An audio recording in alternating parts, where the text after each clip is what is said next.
law reform. Everybody has been talking about the police, and everybody has been talking about the state legislature, and hat tip to the state legislature who passed this amazingly progressive reform bill.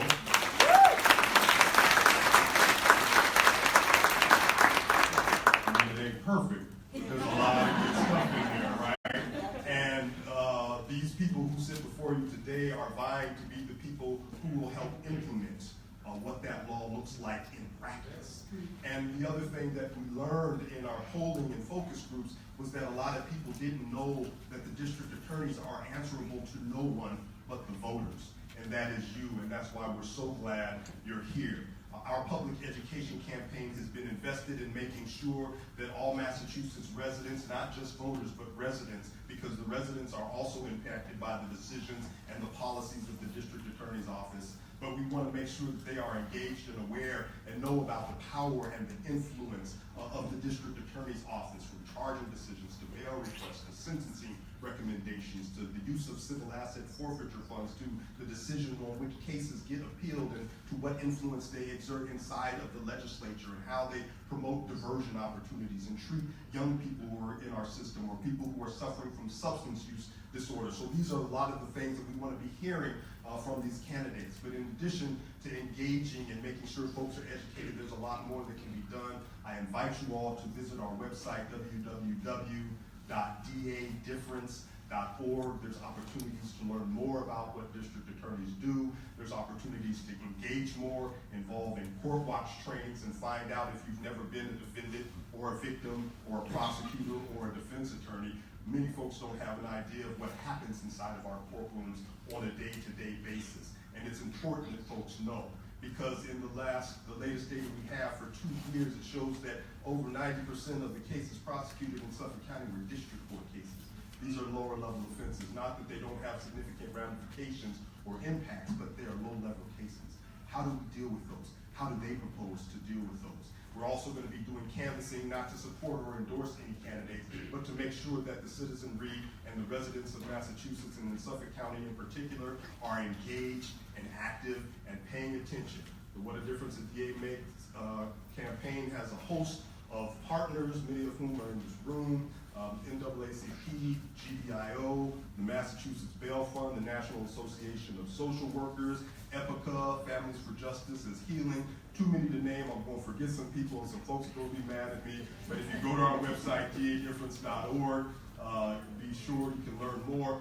And June 7th, there will be a candidate debate. By June 7th, we will know who got all their signatures in.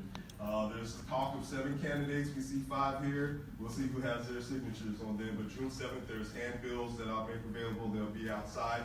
Thank you all for participating in democracy. Thank you for the Democratic Committees for Wards 3, 4, and 5, and NAACP and other organizations who have hosted for Suffolk University. And we will, at the end of this night, and at the end of this campaign, and at the end of this public education effort, know what a difference a DA makes. Thank you.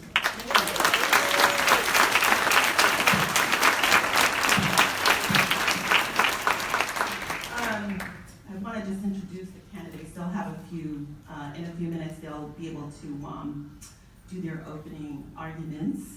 But I do want to recognize State Representative Jay Livingstone, who's here today. Want to wave to the audience?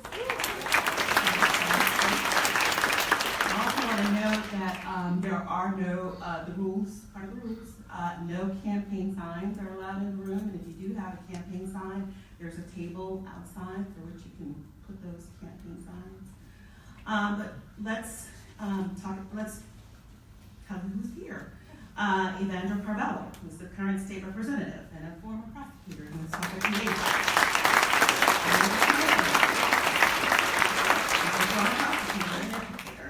Welcome, Linda.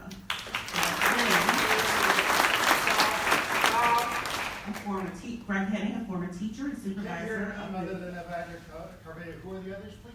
I'm doing that. No, but you can't hear it over the clapping. You can't hear? You hear clapping, not the name. Oh, okay. Stop clapping, people. They can't hear you. Okay. Greg Henning, a former teacher and supervisor of the Suffolk PA's Unit. Shannon McAuliffe, former defense attorney and director of ROCA. Stop clapping. And Rachael Rollins, the former prosecutor and chief counsel at Massport. Let me just go over the rules. The candidates will have 2 minutes to make their opening statements and 1 minute to make their closing statements. For each question, they will have 90 seconds to answer. And we have a timekeeper here. You want to raise your hand? Who's going to keep track of time? Okay. Timekeeper. The signs are here, but somebody will be there to make sure that you check time. Wait a second.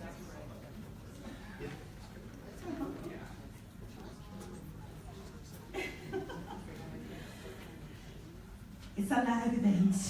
These things happen. We will eventually get somebody to come up and check time. Let's just. Okay, Adrian's gonna do it. Thank you, Adrian.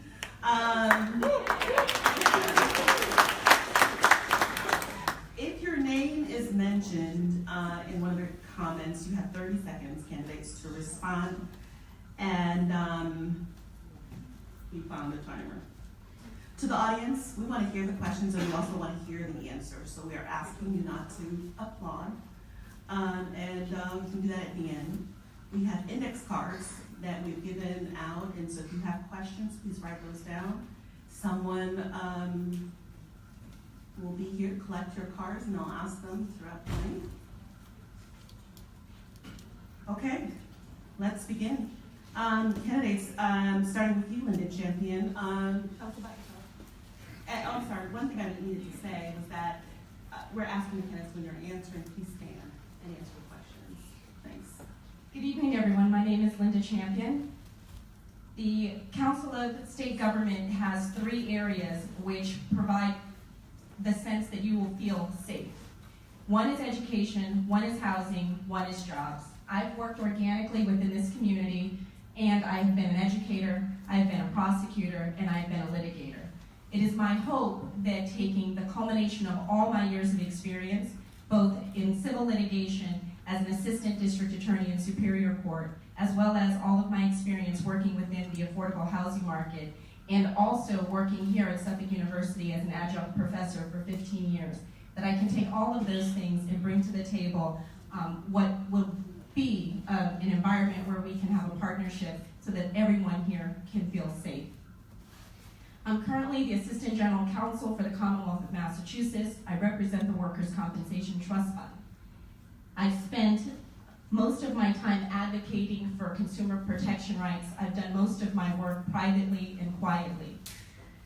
All of which brings me to what I continue to do today, which is advancing the interests of families, working in the area of affordable housing, helping families build with their consumer credit, and also working with families to ensure that they have access to services. It is my hope and desire that I can continue to serve as your district attorney so that we can continue to collaborate on those areas that are important. We have to protect victims and witnesses and seek justice, and it is my job to do that with transparency. I can use my own life as a testimonial to each of you on why education and reform is important, and I don't need to give you all the stats to understand that we do need change. My priority is to balance the scales of justice for victims' rights, but also to make sure the legal system is fair and just for every defendant that comes before the court. A victim's right to justice cannot be compromised.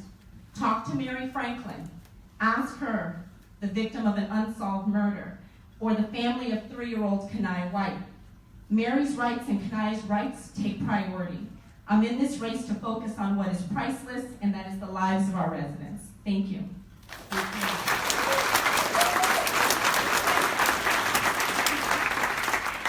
Right ahead. Good evening, everyone. Thank you for having me, and I also first want to thank Meghan from the Boston Globe and Suffolk Law School for hosting this forum. So even though she's saying please don't clap, please clap for me. I'm a prosecutor in the Suffolk County District Attorney's Office, and I've been a prosecutor for 10 years. I grew up about a half mile from here, and After I graduated from Harvard and went to University of Virginia Law School, I came back here and started working in the district attorney's office, prosecuting in the Boston Municipal Court. After about a year and a half, I took over as the chief of the gun prosecution task force. And during that time, a couple important things in my life happened. Number one, my parents got sick. My mother and my father both had an illness, and they passed away in 2008 and 2010. But also during that time, I moved to Dorchester, and I started working with an after-school program called College Bound Dorchester, coaching and teaching and mentoring some individuals in that program.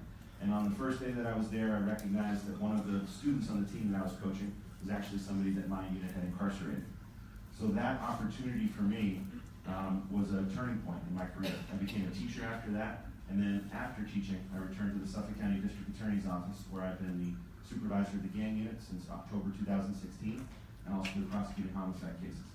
My goal as the Suffolk County District Attorney would be to make sure that everyone in this community is protected, but also to ensure that the community reconnects with us and with law enforcement, and re-engages so that any trust that's been lost between the community and law enforcement is regained. I've done that in my personal life. I will continue to do that in my professional life if I'm the district attorney. And tonight I'm happy to explain to all of you how I would do that, and the programs that I would put in place, and the changes that I would make from the current system in order to ensure that the community knows prosecutors are here not only to keep the streets safe, but to help people so that they are not engaging and re-engaging with the criminal justice system. Thank you very much.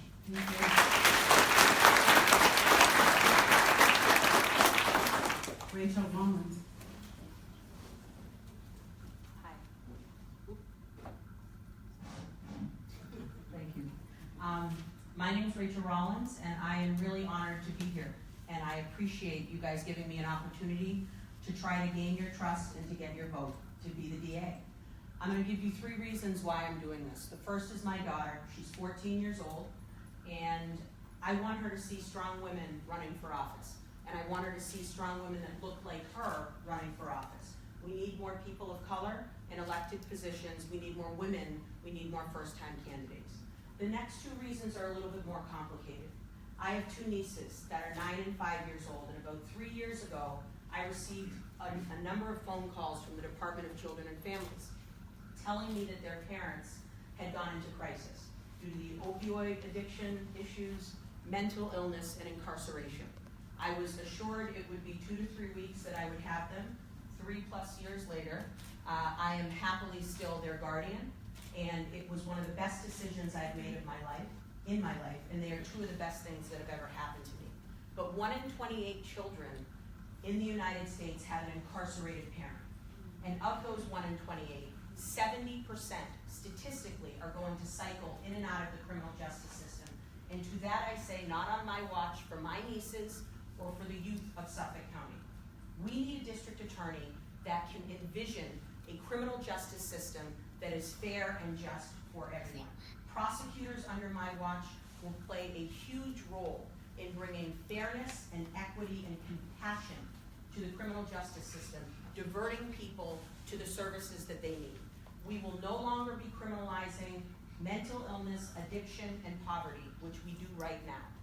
And I will work with the mayors of Boston, Winthrop, Chelsea, and Revere, like I have in previous jobs, to get the services that we need for these individuals, that are our loved ones, our neighbors, and our friends.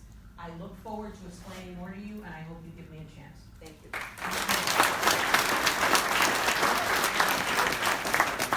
Shannon McAuliffe. Good evening.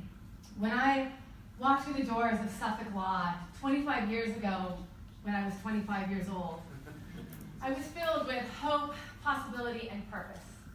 I wanted to make an unfair system fair by becoming a public defender. And as a public defender, when I would try to convince prosecutors of the value of my clients' lives beyond the worst moments that they had, they would wave me off and say frustratingly, "Oh, Shannon, you're such a true believer."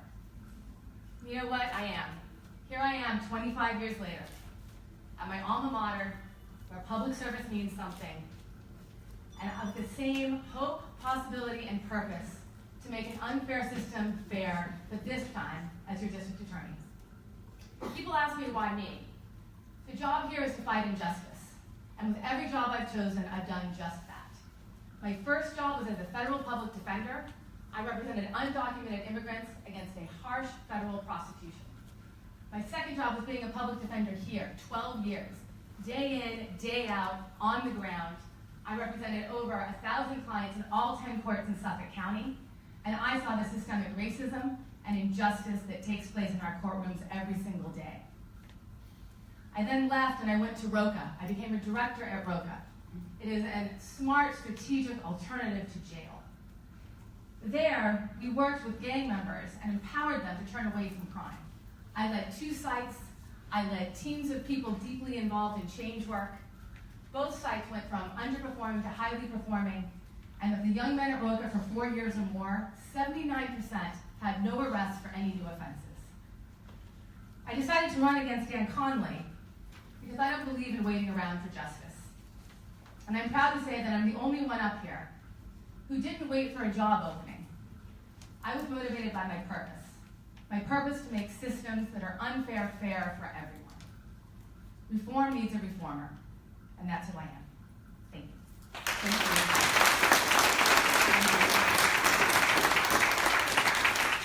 Evandro Carvalho. Good evening. My name is Evandro Carvalho. I'm a former prosecutor in Suffolk County and currently a state representative for Boston. I live in Dorchester with my wife Ashley and my little girl Liana. Before I begin, I want to take a quick moment to note the death of a colleague who passed away last night due to cancer, Chris Walsh from Framingham. On behalf of my wife and all my colleagues, I wish his family my sincere condolences. Why am I running for Suffolk County District Attorney? Because it is time. It is time that the District Attorney's Office transcends beyond what it has been doing. Yes, the job of the District Attorney is first and foremost to seek justice for those who are wronged, to speak and give voice for those that are voiceless, and also to be compassionate to all families that come through the system. For me, it's also a sense of duty to run for District Attorney and to transform that office. Today, people cycle in and out of the criminal justice system. And when they do, they lose the hope. They lose the ability to get back on their feet. They lose the ability to get a job, to get an education. We need to change that. This is why I believe there is no public official in the whole county, in the whole state, that has a big impact on our families throughout Suffolk County and our communities than Suffolk DA. Imagine what the AG has been doing for us, Maura Henning. That's what we need. Someone who's an activist, someone who's going to push for all of us.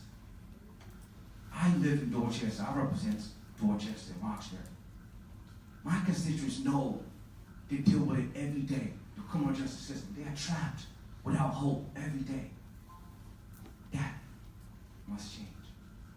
It is time for us to change. As District Attorney, I commit to being the one that changes. Thank you. I look forward to this discussion. Thank you. I just want to remind people also that we can have this conversation. You can ask your questions on Twitter at #AskASuffolkDA.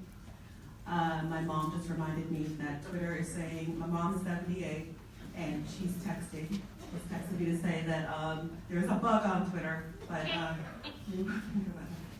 all right, this next round of questions, I know lawyers love to talk, but I'm just going to ask you to limit your answer to just one word, okay? And it's going to be, I'm going to go left to right, and then right to left, and left to right, okay? And so here goes, it's a lightning round. Starting with you, Linda Champion. What word best describes your strength as a lawyer? Passion. Passion. Passion best describes me. Just go down. Just Detail. Detail-oriented. that one word?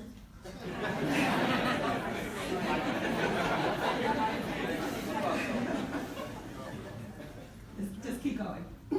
Integrity. Leader. Compassion. describes your weaknesses, Greg?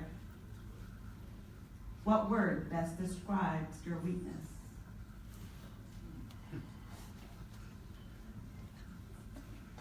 Take it too long. Oh, it goes this way? Intensity. Perfection. Directness. Excellence. Compassion.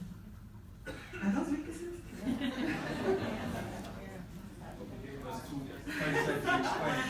My answer. Going back around, starting with you, Mr. Champion. What word best describes you as a person? Loving.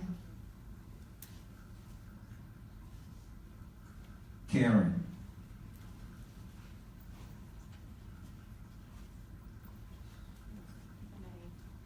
I think I'd have to go with compassionate.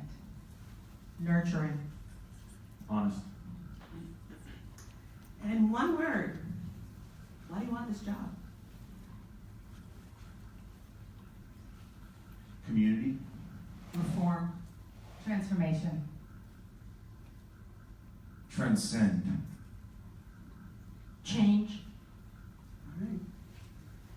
All right. The next round of questions, I want to just see if there's some daylight between the candidates because you all seem to agree on most topics. Greg Henning, I want to start with you. You are a current prosecutor current supervisor of the gang unit in the Suffolk DA's office. You have the endorsement of the outgoing district attorney, Daniel Conley, and judging by your campaign contributions to the police, are you too much of an insider to lead transformations and changes in the DA's office? Thank you for the question. No, is the answer. I've been in the district attorney's office for 10 years, but over the past 13 years, I've been committed to Suffolk County and the community as a teacher and as a mentor, as a bad basketball coach, but also as a prosecutor.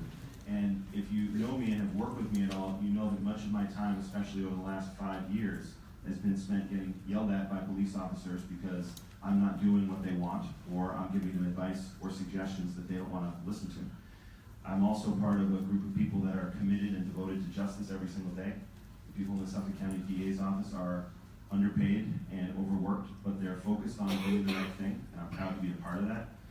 The police departments that we work with, whether it's MBTA, Massachusetts State Police, Boston Police, they know that we are not there to do their bidding.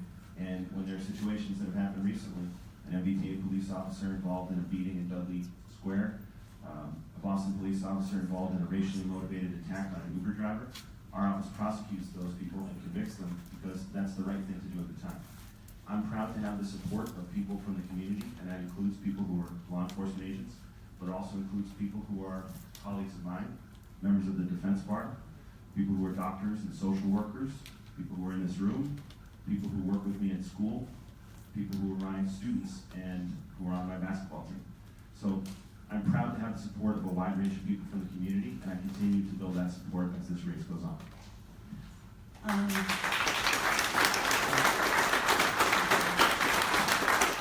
I was just reminded that I need to just make clear that we're not taking any questions from the audience live. If you have a question, just please write it down, and we'll be happy to answer them. I'll ask them if they're good questions. Moving on.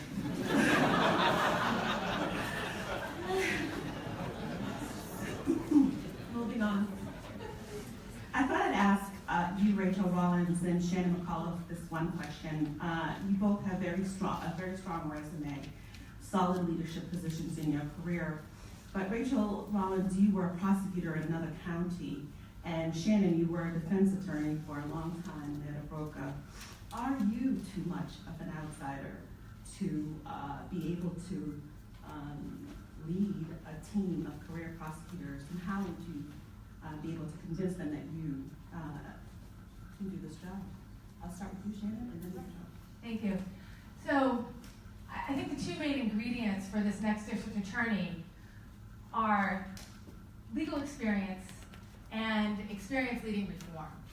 Neither of these requirements has to do with the number of people managed. First, with regard to law, This is really about, and the proper question I believe is, how much time has each candidate spent practicing law in Suffolk County criminal courts? And during that time, what did you do to reform those courts and those courtrooms that you were in? With me, with my legal experience, I spent my entire career battling against the DA scorecard mentality. I spent 12 years day in and day out on the ground representing defendants against this mentality. I didn't spend my time putting people in jail because I could. I didn't spend my time deporting and jailing immigrants, but rather representing them against the federal government. And I didn't spend my time handing out mandatory minimums. I think that's important because that's what we need to focus on in this next district attorney's office. And the other part is reform. When I went to Roca, I entered into some of the hardest work around, and that is empowering gang members to turn away from crime. That is what the criminal justice system should be doing, and that is what I did at Roca. It's the kind of change that is the example for the state and the nation and how to keep us safe. And the success rate at Roca, working with hundreds of individuals who nobody else, including the DA's own office and diversion programs, would work with, I think speaks for itself. I have the exact kind of leadership that is needed to transform this office. Thank you. Thank you. So, I've been a prosecutor for 7 years, and never in Suffolk County District Attorney's Office, but in the United States Attorney's Office. And then I did a DA rotation in Brockton when I was at Bingham McCutcheon as a lawyer. So I have been a prosecutor, and this is a prosecutor's job. You are sitting here because the district attorney is the head prosecutor for Suffolk County. And I do believe that the person who gets the role should understand and have done the job, because there are 250 plus people that work in that office, over 150 of which are lawyers. And if you haven't managed large groups of people, it's going to be really, really, really hard when you start first day to realize that you have to get almost 300 people to do something. As the Chief Legal Counsel of Massport, the Chief Legal Counsel of the MBTA and Mass Department of Transportation, I've led groups of over 150 people, many of whom were lawyers. So Greg will know that the DA's office tried to unionize recently. And if you've never managed through an organizing drive, or if you've never responded to a public records request, or done a sexual harassment investigation, or had to deal with issues of employees in a almost 300-person office, you really need to make sure you're qualified to do that job. So I believe my prosecutorial background, my management skills, and then also moving through significant changes in state government make me very qualified for this. Thank you. Moving on to, I thought I'd ask the same question, a different type of question to both Evandro Carvalho and then the champion, who are prosecutors in the Suffolk District Attorney's Office. Evandro Carvalho, you have never led a massive organization like the DA's office, and then the champion, while you have management experience, the DA's office is a different animal. Why do you think you have more experience to lead this office than your other competitors who are here today? Evandro, you can start in this one. Sure. Listen, I was born in Cape Verde Islands and came here at 15 years old, knowing no English. Mother worked 2 or 3 jobs just to feed us. End up in this corner, hanging with friends like mine that didn't make the best decisions. Had a teacher would grab me, made sure I graduated from high school. Went to Mass Amherst, went to Howard University School of Law in Washington, D.C. I should say at the top of my classes throughout. Then I had the privilege of working with my help, one of the top firms in the world, making too much money for the hobby. Then decided to come back to Roxbury and be an ADA. That's when, I saw young men from my community, families from my community, cycling in our system. I had to prosecute guns downtown, severe guns cases. I lived in Upper Square with my wife and daughter, shootings outside my door. Literally. So for me, this job is about who's going to best represent the people, all of us.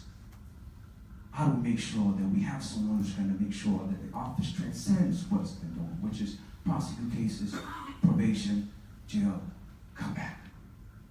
I've been to wakes. I've seen my young men in my community dying every day. So the experiences that I've had, the leadership that I've had, particularly in the last 4 years, as a state rep, playing a major part in this big law that we just passed. It says it all. To me, I'm a young man that's ready to lead to be the next district attorney of Suffolk.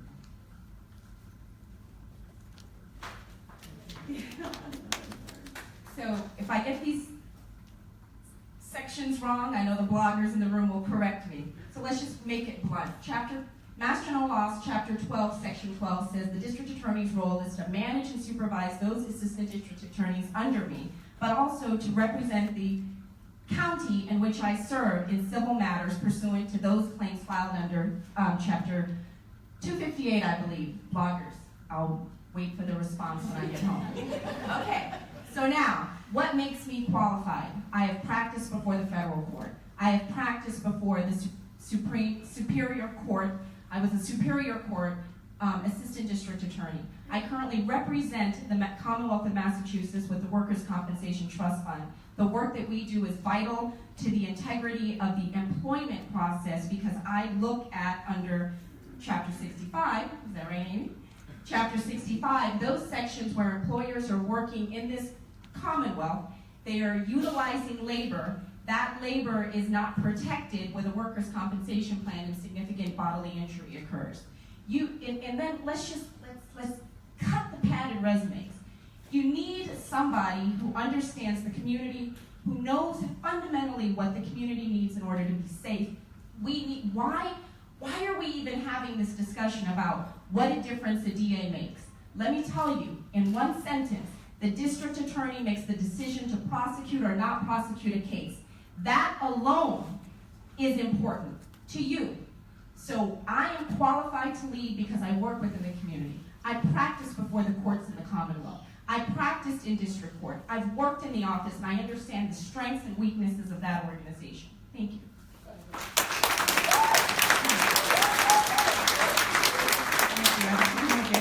Questions, starting with you, Greg Henning. I noticed that there, and correct me if I'm wrong, a little bit of tension going on in the campaigns about residency in Suffolk County. You said, Greg Henning, that you grew up here and you live in Suffolk County, born and raised. And should we see that as a shot at one of your challengers, Rachael Rollins? And what neighborhood were you raised in? And should that matter in this particular contest? And Rachael, please respond. Oh, I'm ready.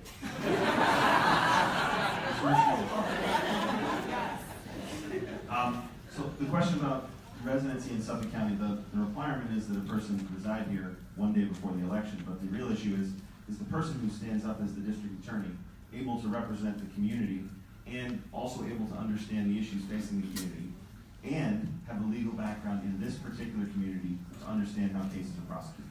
If you're going to be in charge of the district attorney's office, I think you need to know how the grand jury works. I think you need to know how difficult it is to work with the community to get witnesses to violent crime into court. I think you need to have prosecuted significant crimes like murder or violent offenses like shootings so that you understand why there are so many unsolved cases. And when we're up here talking about reform and also up here talking about re-engaging the community, you need to know specifically what sorts of issues prosecutors, police, and the courts are facing when you go into court and you have an issue with a witness or a victim or prosecuting a case. Residency is an issue that the voters get to choose how important it is. I'm saying to the residents of Suffolk County that I've lived in this community for virtually my entire life and I will continue to live here regardless of the outcome of the race. And I've been in this community as a prosecutor, so I know what issues we face and specifically what issues we need to address, like the crisis and unsolved shootings that we have in Suffolk County. In 2017, we had over 725 gun-related discharge incidents.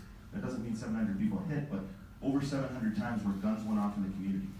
And one of the things I would do as district attorney is to start an unsolved shooting team, which I began when I was running a gang unit. That's a Suffolk-specific thing that we need to work on. And so having a background and a long-term experience with Suffolk County is really important to target those issues. Thank you. So, I was born, I think Greg and I are the only two people that were born in Suffolk County here. So, and I went to Castle Burns Child Care Center, if you guys want to double check that. my parents, my dad is Irish, my mom's from Barbados. They met in 1969 and they lived on Harlem Street in Dorchester, which I think Greg will probably know is unfortunately a place where triple homicide happened. They lived there a long time ago, and Boston was not as welcoming a place for multiracial couples back in 1969, 1970. So they raised us in Cambridge. But my mom is the oldest of 11 children, and I spent all of my weekends in Dorchester, Roxbury, and Mattapan. My family is here from all over Boston. And personally, I agree with you, Greg. I think you and I are also two of the only people that have brought a case before the grand jury. Mine was federal, but I've certainly tried cases and handled matters in these communities and worked closely with local police, federal police, death investigations. When I was the chief legal counsel at Massport, when a plane crashed, we didn't know whether it was a terrorist attack. We had an NTSB investigation in the FBI, state police, local police. If you haven't handled those type of crisis situations where people are, body parts are literally all over a runway or a tarmac or a street, I don't think you're qualified for the position, and I think I have handled those things. Linda Champion, do you want to respond to that? Anybody else? I'll add in, one thing is clear, right? That everyone here, attorney, everyone here has a resume, that they are proud of, right? If it's about trying cases, I've tried over 20 jury trials, gun cases, right? This is not what this is about. Because there's over 150 lawyers there that are qualified to do the job. This is about leadership. This is about where we want to take the office. This is not about getting grand jury. Ask Dan Carlin when was the last time he was a grand jury. He doesn't do it. Understand what the job is. The job is to make sure when something happens, for instance, as it does, unfortunately, too often in my community, when it's a shooting, you show up on the scene, you talk to the family, you're making sure that people understand that you were there to keep them safe. Job is to be from the community. And that's the link here, right?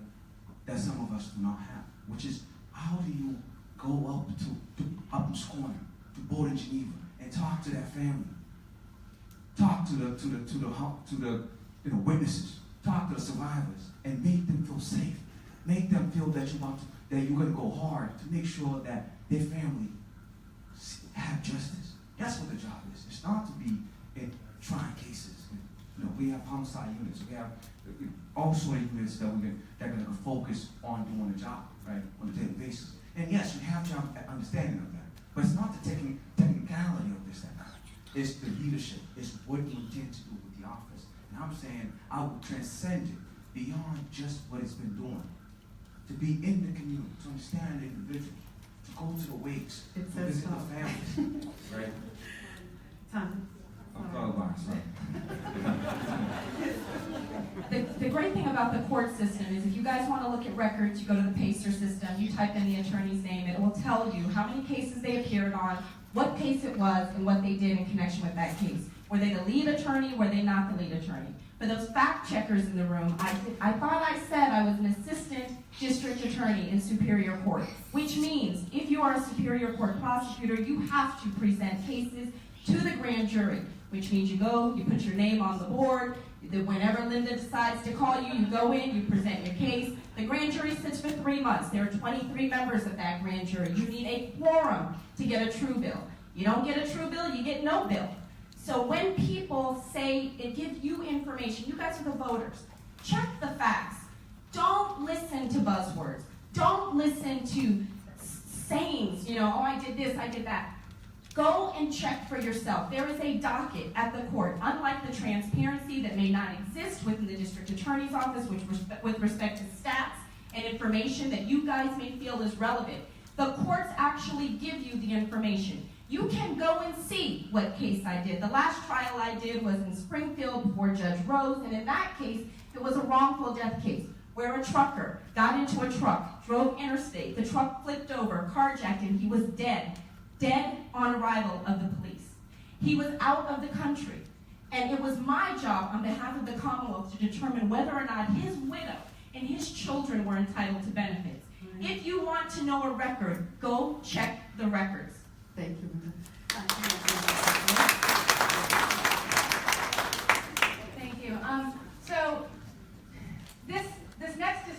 is really about an evolution. And what happens in evolution is really in three parts. One, there's the part that you have to honor and keep, that's important. And then there's the part that you have to get rid of because it's not actually working.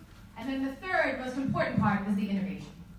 And what we're talking about here with this next district attorney is really, where is the innovation? And that's where I come in.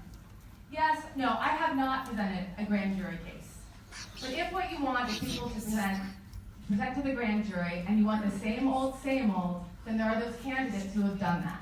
This is about having a new lens and a different lens, and that added innovation to actually change the system.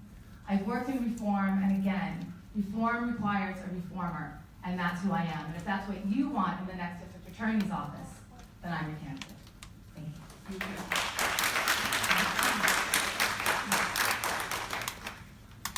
Even though you have a lot of ideas here, this is still a campaign. You have to get your organization together. You have to have money. And right now, Linda, you're at the bottom of the leaderboard.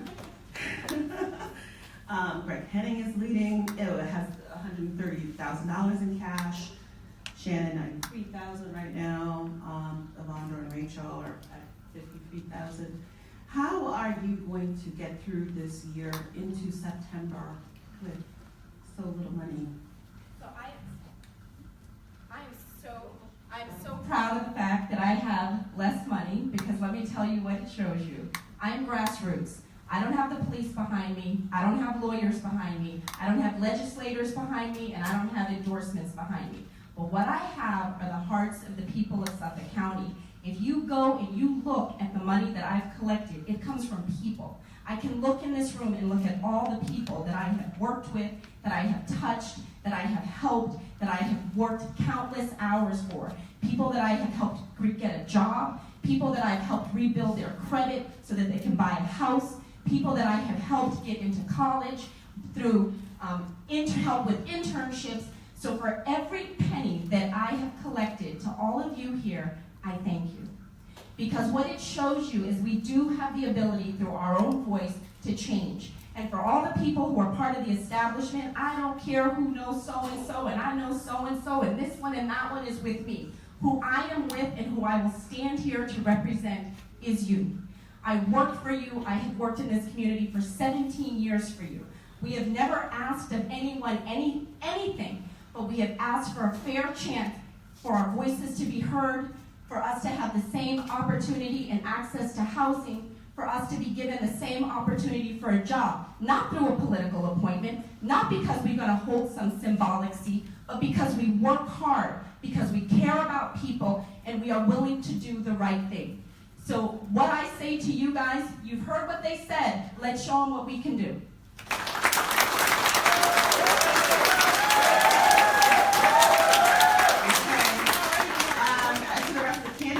Does money matter?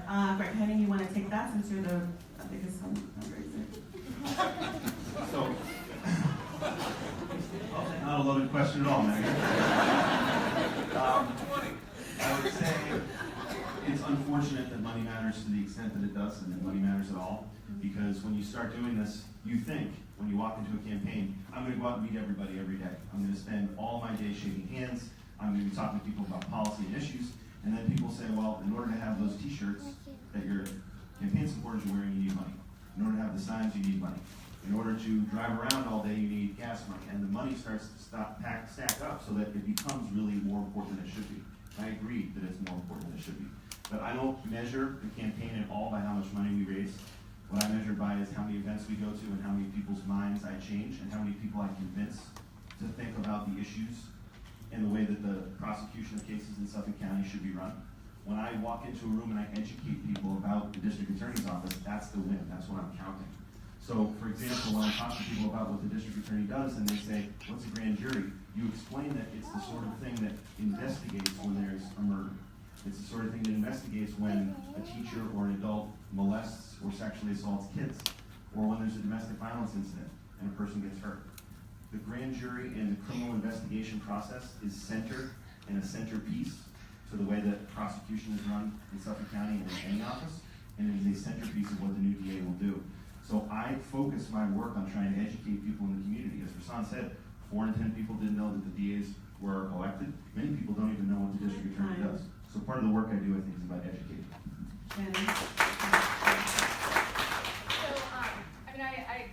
I agree. I'm a first-time politician, and I was surprised at how important this is. I have raised over $120,000, and I am proud of that. And we're still going and still raising money. What I did, though, which is different than anybody else in this campaign, is I made a pledge. I made a pledge not to take any funds from any employees of the district attorney's office or their immediate families.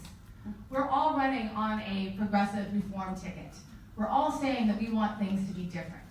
But if we want things to be different, we have to start with the campaign. We have to start with running with a clean slate. And what's happened for decades is that families and DAs think they have to give money to gain favor and to actually preserve their jobs.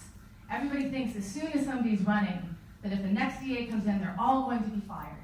So they place their bet on the person they think is going to be, and it had been Dan Conley for a long time. Even though he had been running unopposed for 16 years, there is a ton of money in his account from district attorneys who feel that they need to give.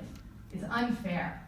They're universally underpaid, and people should be promoted and retained based on their commitment to justice, their qualifications, and how hard they're willing to work. So for me, I want to start with a clean slate, and I ask everybody to take a pledge not to take money from the hardworking state employees of the DA's office.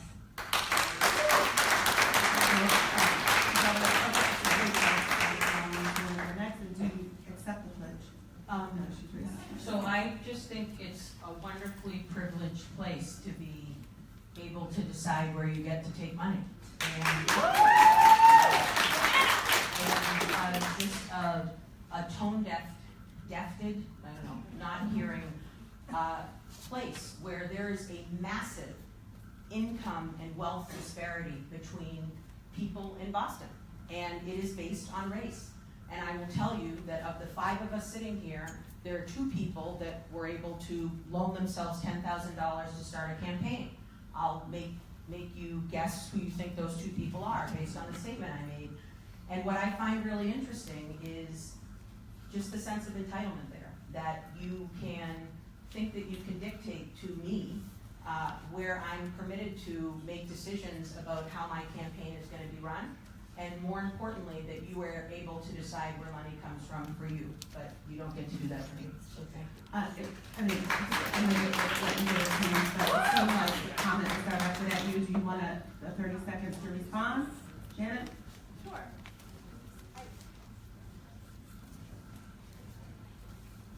We can make this about we can make this about identity, but really, I think this is about the nature of the campaign, and also how the next district attorney is going to perform. And are you going to be beholden to people? Will you be beholden to police? Will you be beholden to people who have given you money? What happens when that next promotion comes up and somebody has given you money? I think it's very important to start with a clean slate. Justice is not for sale. However you want to say that I shouldn't be able to ask that, but that's my position. Thank you. Evandro, I'm sorry.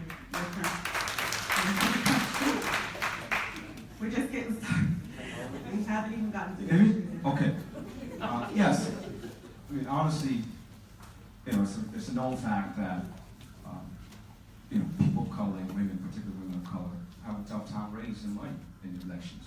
That's, as you heard from where I live and what my constituents are, folks, don't make a lot of money. They're struggling to go back. So that is a fact. Right. But at the same time, it doesn't impede us to winning campaigns. Because we, particularly me, I've been on the doors. I've been talking to people in our district. Like yesterday, I was in Revere. The week before that, I was at the Winthrop. So I'm getting around a whole district. I mean, matter of opinion. I mean, I have people probably knocking on doors right now because I know what it takes when I campaign. I'm an elected official. I've been a state rep for 4 years. So I understand what campaigns are about. It's not always about money. It's about the message. It's about connecting with people on the doors. It's about getting people to buy into your message to a certain extent, right?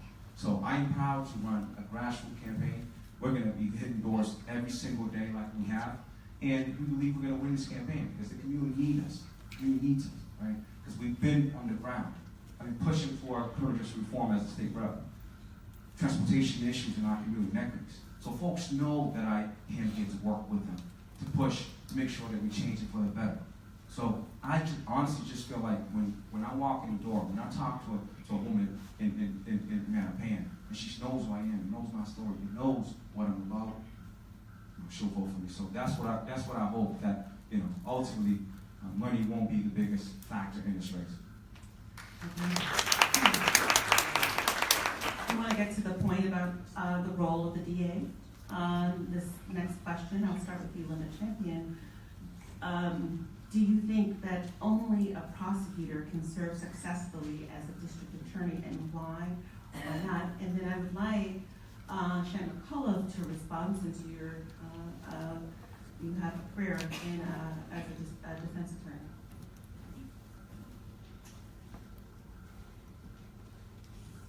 For me, as a prosecutor in district court and in superior court, I think one of the balances you have to always remember is, how do you balance the interests of your victim, and how do you balance the interests of the defendant? So think about this. In the late 1990s, early 2000s, there's a young lady by the name of, her last name is Jones, Shantae Jones, I believe. She's 13 at the time. She gets pregnant and is impregnated by an 18-year-old. She then is carrying her child at 14. Her boyfriend and his friend take her, they brutally assault her, and they bury her in a shallow grave where she gives birth at 8 months pregnant to her child, and they later find them 5 weeks later, and they are both deceased. So now think about this. If I listen to the progressives, right, they tell me that 18 to 24 or 25, there are things that we have to take into consideration with respect to how impulsive someone in a particular age group can be. But what then do I say to that mother, who is also now a grandmother, who just lost her child? How do you balance that? It's easy for a defense attorney to come before you and tell you how easy it will be to be a prosecutor. It is not an easy job that we have in that role.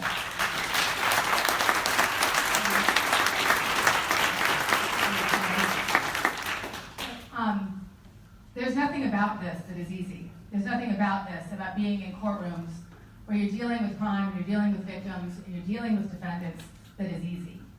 But as a defense attorney, and for this next role, as I said, I believe the two main ingredients are real legal experience in this county, being in there day in and day out, and seeing what needs to change, what works, and mostly what doesn't. It's also about really being able to reform, because this is what this district attorney needs to do. This isn't about doing the job as everybody has always done it, but it's about using a new lens and changing the culture. And that's what I do. I change cultures. That's what I did at ROCA, and that's what I'll do at the district attorney's office. The culture has been for far too long one of winning at all costs. And what happens when your value is winning, you don't act in the very best way. You lose sight of justice. And with a district attorney who has a lens as a defense attorney and has seen that culture that needs to change, that's the person who can change the culture and has a new lens. There's somebody named Larry Krasner. Everybody on this panel has talked about him and touted him and said, oh, what an amazing man, and he has done more change than any other district attorney I have ever seen in his first 90 days. And he was a defense attorney, and he knew what to change, and so do I. Thank you. I have a lot of questions to get through, so I'm really going to ask you to really hold on that pause.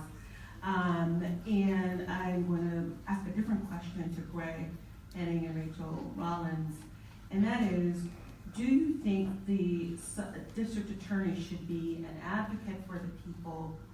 And if so, how do you square that with the DA's other key role, which is to be an advocate for the truth? Excellent question. I think the old school version or view of what a prosecutor was, what the district attorney was lock them up and throw away the key, like a sheriff but with a law degree. That's not the role that the district attorney should play. That's not the role that I would play as district attorney, and it's not how I've lived my life as a prosecutor. I think that the most important thing that the DA's office can do is public safety. That's the mission of the office. But there's also a role, especially now in the environment that we're living in, to reconnect and re-engage with the community so that they trust and see and accept that we are working on their behalf. And I've done that as a prosecutor before, but also in my personal life, working with defendants that I have personally prosecuted, working with young men and women in the schools that I've connected to try to make sure that they don't end up in a courtroom. Actual diversion and actual engagement with people in the community before they become connected to the district attorney's office, that is a role of a prosecutor. It's not a traditional role of a prosecutor. It's not what people may have trained for 30 years ago, but it is something that I've done, and it's something that I would use as a model for how I run the office. The district attorney can be an advocate for people in that way, an advocate to steer people away from the office. It's a very strange setup. It's almost a business where you want to reduce the amount of work that you have to do and want to eliminate the supply and the demand, because we don't want people to be going to jail. You don't want to run a district attorney's office, and personally, I have never, ever considered conviction rate or amount of wins and losses as something that guides me, nor does it guide the people that I work with on a daily basis in the district attorney's office. I think to say that is to be disconnected from the reality of what the work is like. Thank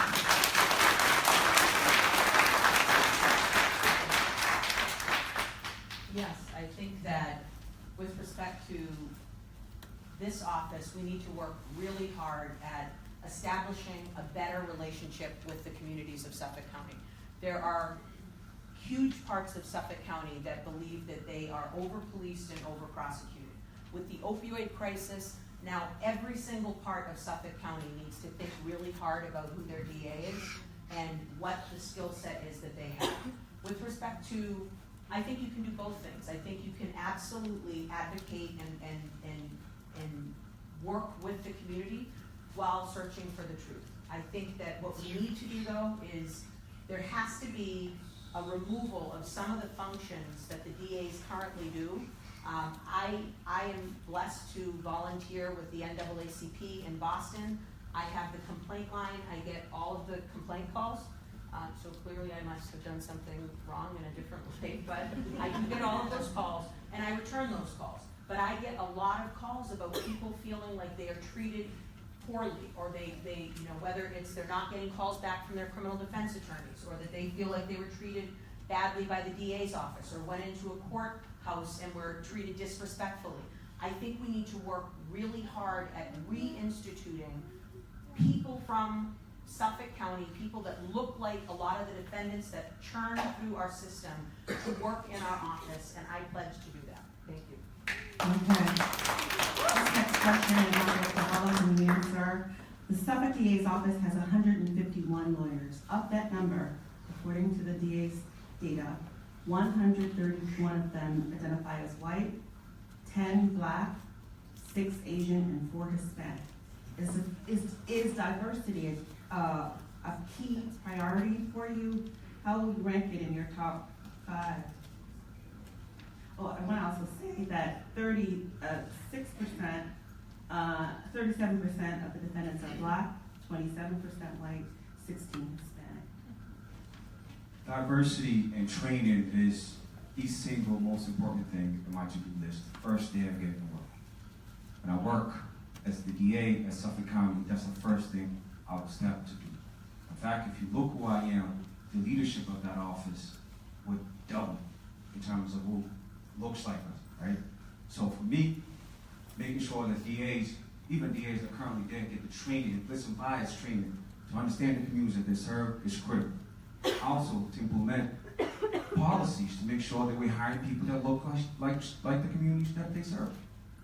65% of the people in Suffolk jails are brown and black.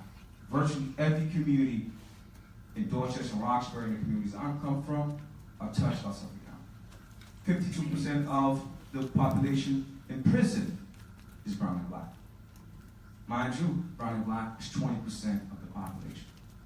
Right? So these issues, the decision making, the policies that we have in place matter, and who is making the decisions. Right? And so it doesn't happen by accident. We have to make sure that the office office reflect the community that they serve. And the folks, yes, we'll have folks from out of state, from out of county. We have to train them in the customs of the community they serve. So for me, making sure that the office looks like the community is probably the most important thing that I'll focus on day one in office. Day one. Greg Henning, if you want to answer that question, but I want to add something else to that. The current software system that the DA uses is flawed, outdated, unwieldy. Yeah. There is no data on tracking victims. Yes. The data on the defendants, one would argue, is also, the system doesn't really track defendants that well as well Yeah. either. I mean, how are you going to go to the legislature and seek money to make sure that we are both tracking the victims, the defendants, and will we make that transparent to Yes. the public? So the system she's referring to is called Damien. It's a joke. It's like an Atari system from the 1980s. It doesn't track data. It doesn't really record it. It's based on hand entering information, and given the workload that the people in that office have to deal with, it's very difficult to accurately put it in a timely manner. The legislature is in this very strange position where there's been a criminal justice reform bill that has done great things, and it's now asking the district attorney's offices and law enforcement agents throughout the Commonwealth to do more data tracking. But it's kind of an unfunded mandate. It basically says, do it. So right now is a perfect opportunity for us, any district attorney, to go in front of the legislature and say, we want to do this. I join you, and I support the idea of greater transparency on all the cases, because if people in Suffolk County realize just how much violent crime is still happening, if they realize that the shooting epidemic that's happening primarily in communities of color is affecting people's quality of life, even if they're not a direct victim of the crime, if they realize all of that, they'll see that data tracking is really important. And I think there'll be enough of a groundswell of support to get the legislature to support data tracking and updated software. New York City has it. One of the people who worked in my office has gone down and seen it. It has touch screens. You can listen to recordings from 911 calls. What we have is a joke. And it's one of the first things that I would address, because it will then lead to greater transparency in the community. So that when someone says, like you, can you tell me the data relating to X? We can actually produce it, and we should produce it.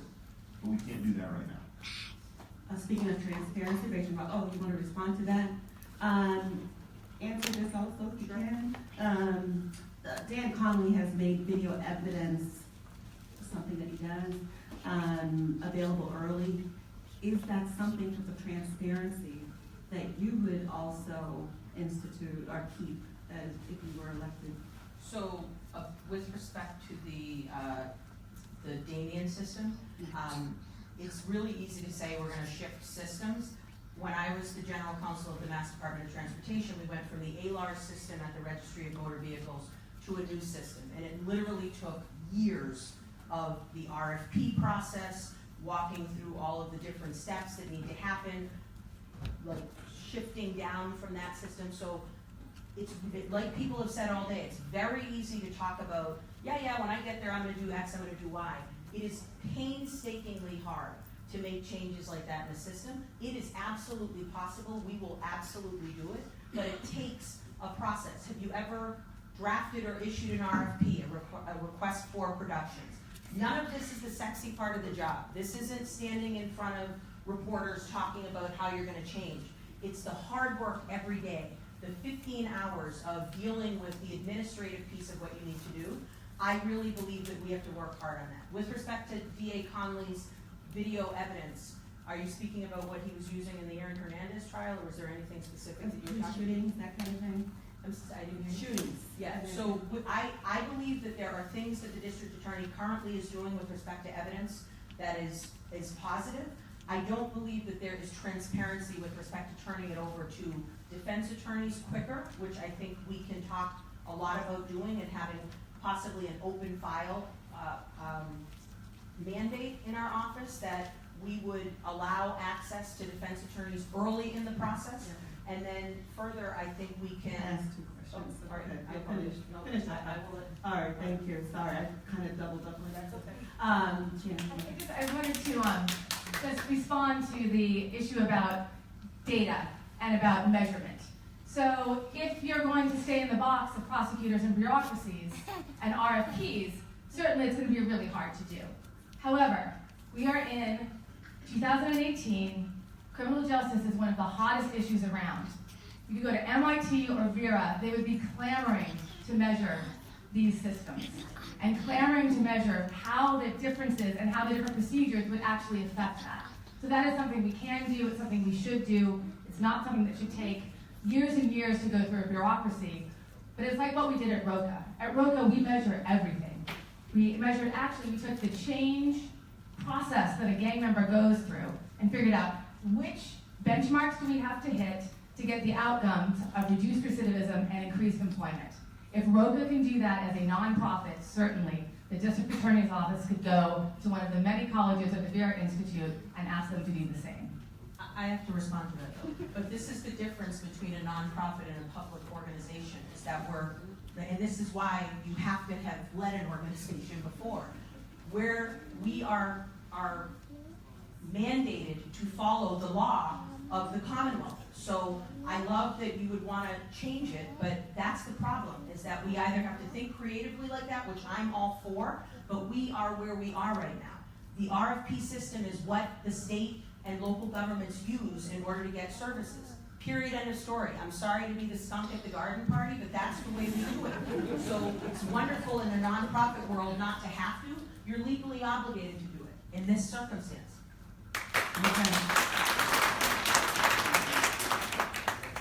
All the prosecutors that are in the room and they're going, what the heck is an RFP? You guys, that would be your subpoena power that we have as prosecutors. There is a system that exists that I use at the Industrial Accident Board. That system is the CMS system. What we have the ability and capability to do is upload documents and evidence in real time. I think it would make sense at some point for the district attorney's office to speak at the state level to determine whether or not a similar platform could be adopted. I think that when you're dealing with transparency of data, I've been in the business my whole legal career in Boston of building and creating companies, whether they're creating companies for nonprofits or creating for-profit companies similar to the one I just developed 4 years ago for Urban Edge. Well, one of the things that's important about releasing evidence early, you guys remember our favorite wide receiver, Julian Edelman? Do you remember when he went into that club and they accused him of groping that woman? It was the video evidence. And had Dan Connolly's office not released that in a timely manner, we would have smeared his name through the mud, not on the football field, but in the case, with a case in court, indicted for sexual assault. So do you understand the importance of making sure that we release evidence early so that people can look at it a second time, so that they can make decisions based on what they see, so that not one innocent person spends 1 day in jail. Thank you. Okay. You want to answer that question? I'll just add briefly. For you. What we're talking about, data and transparency, really is accountability, right? So all the technicalities we're talking about is how do we make sure that we know what cases are being prosecuted and who is being prosecuted. For instance, some of the facts that I talked about earlier, 65% of the people in Suffolk County jails are black and brown. So when you have data, you will see how the decisions are being made. From the minute they get into the system, right? From arrest, to charging, to plea, to bail, to sentencing and so on, right? So what we're talking about here is having the ability to see how the office is doing, almost like a report card. So I commit to doing that. In fact, as a state representative, I filed an amendment to try to see if we can get DAs to do that, to collect data. Law enforcement community as a whole throughout the country, there's been a push to try to make sure that we have the information to make decisions. So people are not just screaming on the street without knowing what's going on, right? Because when we see, some of the incidents that we've seen throughout the country, particularly black men being killed, and no accountability, then we just scream because we don't know how it happened, right? So how is it that they were found not guilty? How is it that no charges were brought? So as the next district attorney, I commit to finding a way. I'm a state representative. I have relationships on the Hill. I will keep pushing to make sure that we find the funding to make sure that folks have access to what is it that we're producing, and maybe every year, maybe every 2 years. This is what the cases that we brought forward. This is how they were disposed. These are the people that were prosecuted. So that's my commitment to you as the next district attorney. Okay, Shannon McAuliffe, 18-year-old juvenile justice now. 18 to 14-year-olds have the highest recidivism rates of any age group. And recent brain research has shown diminished fully frontal lobe development until then. What plans would you have to deal with specifically with this population Thank you. in the prosecutor's office? Yes, and I believe you meant 18 to 24-year-olds are the most people who have the highest recidivism rate. And this is actually exactly what I did at Roca when I left law and I went to go be the director at Roca Chelsea and Roca Boston. We have an incredible problem with violence between 18 to 24-year-olds. They are making up 29%, 10% of the population and 29% of arrests. It is all based, as you say, Megan, about brain science. It means that when you are that age, you are incredibly impulsive. Your brain is not built the same way that our brains are built, and so we don't make decisions with the same responsibility. It also means that you're highly impulsive, but you're also highly rehabilitatable. That's a word. But you soak up anything around you. So if you're around a bad environment, then you soak that up. And that's why jail is so very detrimental to this age group. And why we need to do everything we can, when we can, to lift this age group up and out so they're not in the system. At Roca, what we did is we put them through an entire change process. And so for 18 to 24-year-olds that are incredibly high risk, they can be diverted to a program like Roca. For 18 to 24-year-olds who are not quite as high risk, they can be diverted to many other programs. We are very resource-rich in Boston, but we have to learn and deal and process these young people in a different way because they're all going to get out of jail, and we don't want them to get out of jail and be devastated and more likely to turn to crime. Thank you.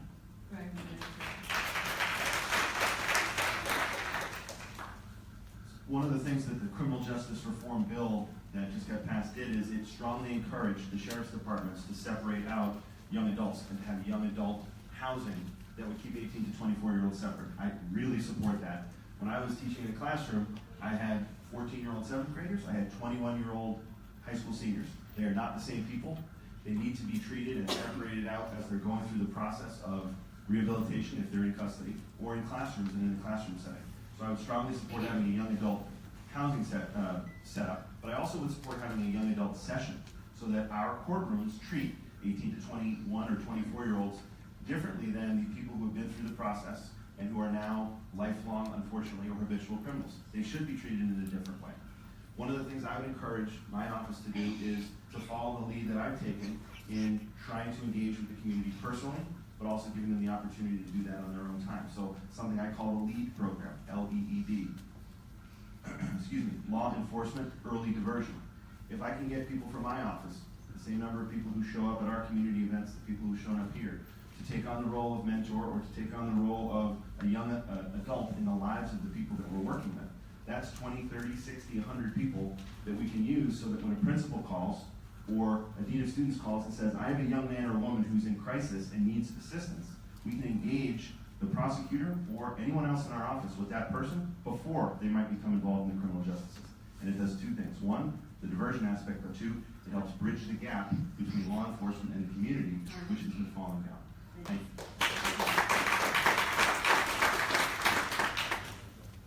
Yeah, I mean, I think this ties back into your diversity question that you asked before. I believe that there absolutely needs to be involvement, and I've seen it. There are ADAs here that I've seen at community meetings in Dorchester. They are doing good work now, but I think that it is reprehensible that the numbers of people of color that are prosecuted through this office are over-policed, that I'm hearing from many of them, and that the office itself has no diversity in it whatsoever.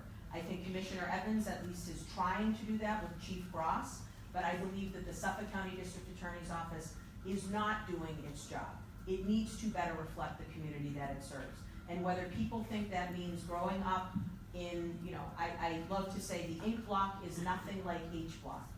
Humboldt Ave is not the same as Commonwealth Ave. We need to have people from these communities working in this office, working on solutions, and we need to make sure that we are letting them come to us, or we are going to them to find out what it is that they need from us to make these changes. Thank you. I'm proud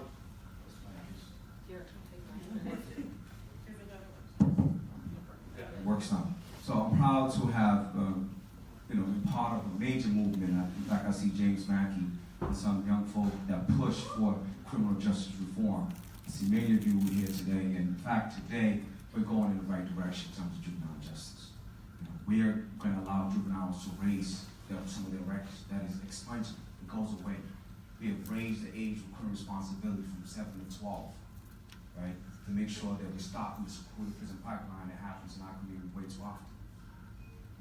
One of the things that also we're going to be able to do, albeit we were not able to raise the age to 21 like I asked, like James pushed for, like many of us pushed for. The legislature took the step to make sure that there's going to be a task force looking at that, because we understand, yes, the evidence shows that this is a unique population, and we see them in our neighborhoods, right? The folks that are, particularly in Upper Corning, Dorchester, Roxbury, the people at that age, unfortunately, they have done the time. Right? At 20, 25, they are almost what we call the OGs, right? So they are influencing the younger generation, or they are in prison, like I saw not too long ago, right?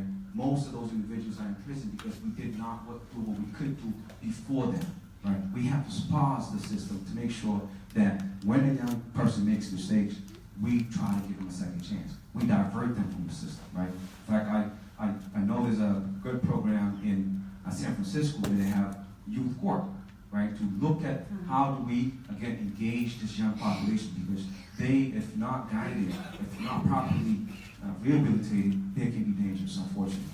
Thank you. Linda. 18 to 24. You guys, I was so bad as a teenager that I was born bad, actually. My family called me Monster. They still call me Monster to this day, as embarrassing as that is to say. But if anyone wants to know what an example of protecting a person between 18 to 24 looks like, I'm the example. Directing a person between 18 to 24, I'm the example. Based on my background, there is no reason I should be standing here today asking for your vote to be the next Suffolk County District Attorney. But what we have to do, I don't understand all the buzzwords. I don't like buzzwords. Let's just real talk. What we gotta do is we gotta give these kids jobs. We gotta make housing affordable. You have to give them the ability to get an education. The first step to their adult life cannot be building a quarry for them. If you build a quarry for them, you cut off the 3 things that they need essentially to build a life and go into adulthood. That is to have a place to live that is clean, that is safe, that is affordable. They need to have apprenticeship programs. Diversion, what's diversion? Give them a job. People want to work. Give them resources. Give them access to opportunities. You guys build 1 million high-rises, but you show me of 200 units why 10 are the only affordable units available to people and to provide to people of color. There are no high-rise buildings going up on Warren Street in Grove Hall. So if you want to change, fulfill those 3 elements for the community, and you'll see change.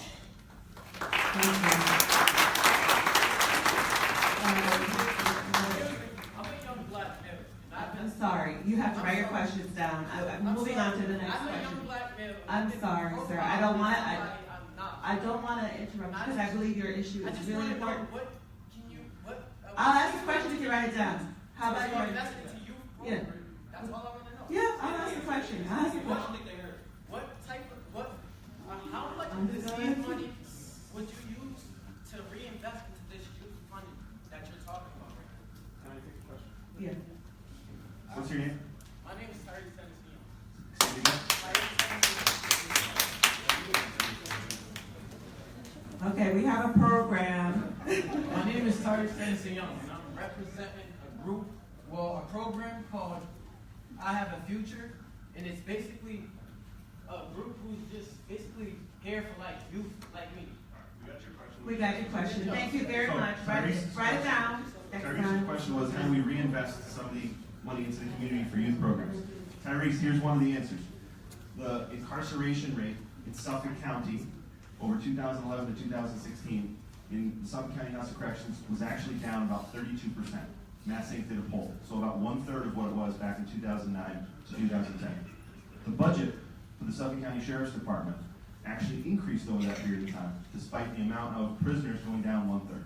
So now there's 1,800 beds, only 450 people there are incarcerated serving sentences.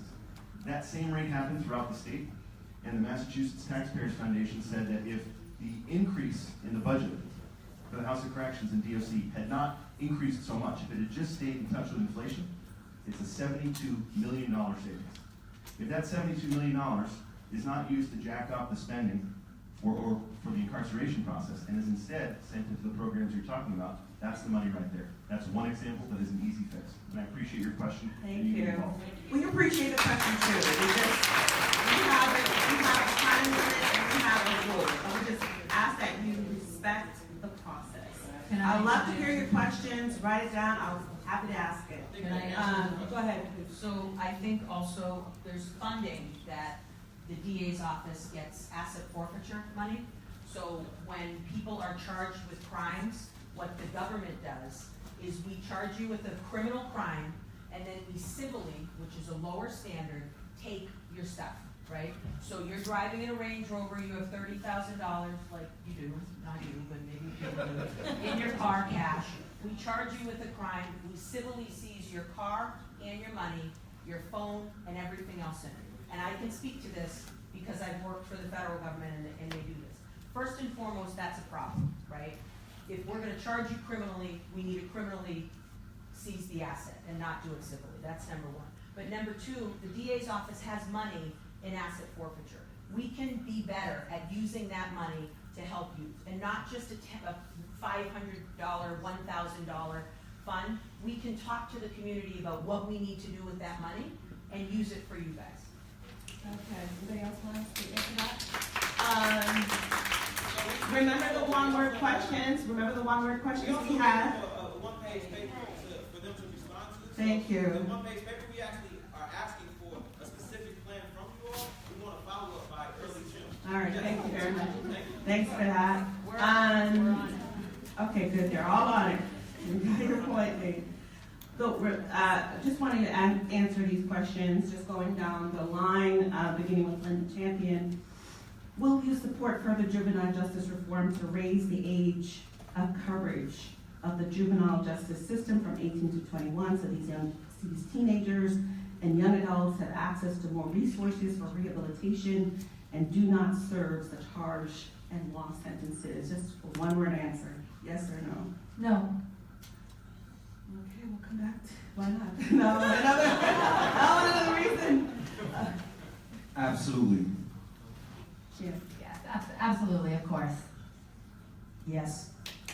I'm the guy that's not going to do the one word. I support the youth court, as I discussed before. So yes? I support the youth court, yes, the young adult court. Okay. All right, and Linda, you want to explain why you said no?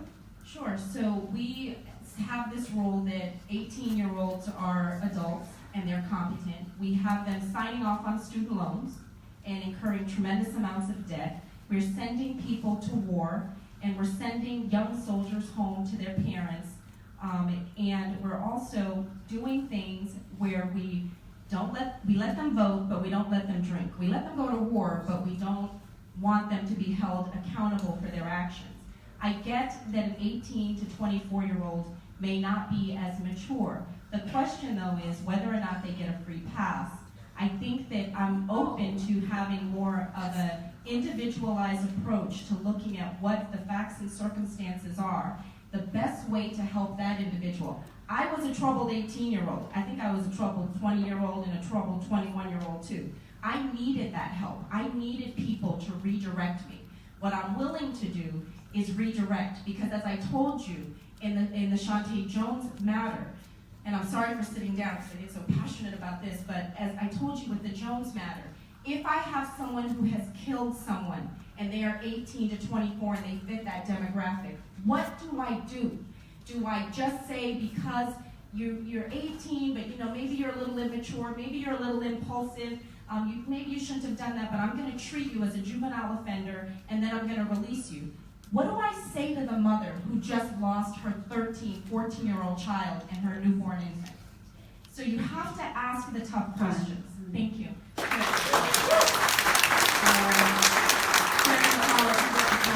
Why is Linda Champion wrong? Well, I mean, I like to respect everybody's opinion here, but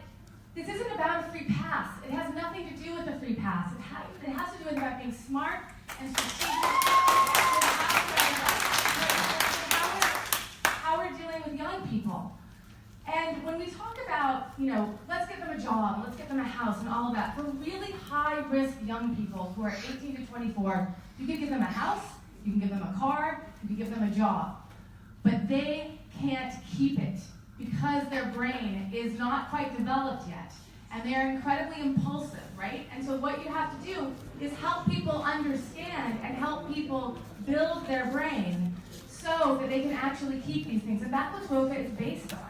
It's based on the fact that it's not an easy fix with just a job. You have to help people, you have to teach them, you have to train them. ROCA is a 4-year program. It takes people 4 years who are incredibly high risk to actually be in a position where they can keep a job. And when they fail and stumble, you can't just let them go. What you have to do is pick them up, help them learn, because that's why we're all here. We've all failed before. We've had our communities and our families and other people who've helped us get up and learn and move on. And that's what we need to do with 17 or 18 to 24-year-olds, is give them the help they need to be successful. Thank you. Unless anybody wants to respond, I'd like to just ask them a question, or does anybody? I'll just add, Meg. Go ahead. Thank you. So, what I alluded to earlier, in fact, I'll give James a shout out, is I, as a legislator, in fact, was one of the lead filers of this bill, along with the youth, along with so many of my colleagues, push to have the age range from 18 to 21. Why? Because it matters. Because we know that, particularly in the communities that I come from, youth make mistakes. You don't grow up until you're 25. The data has shown that. Because you're still gonna make the same mistakes. Why? Because when you're 16 and you've been in the juvie system, unless you change your friends, at 21 you're likely gonna make those same mistakes. Right? So it's real life. It's not just saying jobs, which I support as well as a state rep. In fact, I told my friend James earlier that I got them some fun in a budget because I love the work that they do. They engage in young men and women in our communities, from up the street, Isabel Street, from Bowling, Geneva area, to make sure that they engage, to make sure that they don't make mistakes. But if they don't get engaged, yes, they will be caught up in the system. So that's at the crux of it, right? The fact that this age population, yes, whether we want it or not, they are going to continue to make the mistakes that we don't want them to do. So unless we have a diversion, particularly because in the juvenile system in Massachusetts, we have a great system. So part of what we're trying to do here is say, try to keep those individuals, again, until age 21 in the same system, the juvenile system. Maybe in a different unit, but in the same system, just because the wraparound service, the way that people are treated in UIS is different than going to jail with an adult. So that's at the crux of this issue. Time. Another one-word answer. Can I reply? Okay, sorry. I would just say on this issue, there's not a one-size-fits-all for the age range. I've dealt with young men who are 16 who are charged with murder, and we treat them differently than the 20-year-old or the 18-year-old who's charged with a similar crime. But it's not waving your hand and saying this is the age for the system. It takes somebody who can assess the case, assess the person's background, take the time to meet with the defendant, if that's what it takes, and his attorney, which is what I've done in my career. And that is a case-by-case assessment, and you need someone who's actually done this work before, and it's something that I've done, and that my experience makes me qualified to run the office. Thank you. And I would just add that in our communities, defendants are victims and victims are defendants. They are interchangeable constantly as witnesses, etc. So we need to be really aware of the fact that we're not just only talking about victims, which is obviously very, very important. We need fairness in the entire system, but we also understand that many of our defendants are victims themselves. Okay. There's one more answer for this. Should if you were a district attorney, would you have a special prosecutor to investigate police-involved shootings? Starting with you, Linda. Yes or no? In order to rebuild the trust of Yes the or no? Yes. Okay. Yes. Yes. Yes. No. Explain, Greg. Sure. Police-involved shootings are some of the most serious things that affect the community, and it's one of the areas where trust has been lost in other communities. Thankfully, we have not had one recently in this community where it has had the ripple effect that it has in other places. But when police and prosecutors respond at the moment to a shooting, and they have to assess the scene, write search warrants, work on collecting evidence and talking to witnesses. It is not the type of situation where you can hit pause, go before a commission and start to identify somebody who can be a special prosecutor. I would support absolutely open transparency for police-involved shootings, turning over the information to outside agencies, working with the family and anyone who would represent the family, like an attorney, to view evidence, to review video, to understand the findings. I would continue the process of releasing the findings of any of those investigations to the public, as we've done, I believe, since 2005. But the best people to investigate the most serious cases are the people that actually know how those cases work. I've been in the office before where I have been a witness to a crime, and we're able to find an assistant district attorney in our office who can prosecute that case without any conflict because she hadn't worked with me before. We can find people that don't have that conflict, and if it were necessary, we can find another assistant district attorney in another county, which is something I've done. It's called being cross-certified to work in another county. But you need people who have worked in this type of case in order to investigate the most serious types of cases, and that's somebody who has experience doing it. We'll just work down the list since everybody said. So I would respectfully disagree a little bit. I think the mother of Terrence Coleman, who was involved in an officer-involved shooting, had a very different version of events than the first responders did when her son, who was suffering from a mental break, and ended up being shot and died as a result of an encounter with law enforcement. I think there have been some incidents where communities are not happy with what's happened there. What I've proposed from the instant I decided to come forth and put my name in this hat is removing the function from the district attorney's office, but having former state and federal prosecutors that have handled homicides before, criminal defense attorneys and retired judges, and having a pool of people. It's not a co-op board, but individuals that are responding and get a call when a homicide or a shooting occurs, and they will show up. Because we've talked many, many times, the communities where the vast majority of these shootings are happening are not all over Suffolk County. They are in Roxbury, Dorchester, and Mattapan. That is overwhelmingly, and Chelsea occasionally, but overwhelmingly where these homicides or shootings are occurring.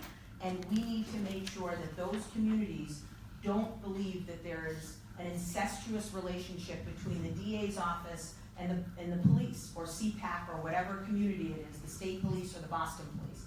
And we, by removing that function from the office and reporting directly to me, I hope we'll change that. I believe that, so in the past 10 years, 1,000 people have been murdered by police. And so over the last 10 years, that's 10,000 people, and we've seen collectively in our country 54 indictments, and half of them have been dismissed before it's ever gotten to trial. So as a district attorney and as somebody who comes from outside of the prosecutor's office, I would have no problem holding police officers accountable. But this is really about institutional change, and I wouldn't be the district attorney forever. And so I do believe in having an expert board that is filled with people who are retired judges, retired defense attorneys, and perhaps even retired prosecutors to actually decide and make a recommendation to the district attorney as to whether to charge. If they recommended not to charge, I think the district attorney could actually override that and decide to present it to the grand jury. I've been thinking about these issues for a very long time. In fact, as most of you know, in the past 4 or 5 years, there's been too many, I was going to mention, too many young men being killed throughout the world, throughout the country, and police officers essentially not being held accountable. So at the crux of this, it's about accountability, and it's about serving the people that are being policed every day. As state representative, one of the first bills that I filed from the get-go, 2014, was a bill like this, officer-involved shooting, to say that, in fact, if a police-involved shooting, someone is killed in the city of Boston or in the state, that the Attorney General would appoint someone to handle those cases. Okay? Because I've been thinking about these issues. I know how important it is for our communities. I've been to meetings. In fact, one of the meetings I was, not too long ago, recently, a woman named Deborah came up to me and literally crying about her son who was killed in 2012, still hasn't gone over. And she believes the police are responsible. And I don't doubt that the investigation was proper and ethical, but the perception is that, in fact, the police and the communities, and the DA work together so the communities that they serve do not believe that there is independence in all investigations. Another thing that also exists within the law now, the DA can have the judge do the investigation in a courtroom. So it's all about independence and accountability with this issue. And I've been leading this fight. Thank you. So when we started earlier, I mentioned to you guys that the power the district attorney has is to prosecute or not prosecute a case. Oftentimes when you see shootings that involve police officers, there is the feeling of distrust with the community because they don't know what went into that decision making. For me, if you're gonna have true change and true transparency, you have to go to the residents of Suffolk County, and I would ask you, I personally don't like all the secret squirrel meetings behind closed doors with all these different people and who are they connected to and who do they know. Why can't we go to the residents of Suffolk County and ask them what is acceptable for you so that when the office of the district attorney makes a decision, you are comfortable with the decision that has been made. When they talk about things not being indicted, you have to understand the grand jury is a body of your peers. They're called to jury duty, the grand jury sits and they listen to evidence.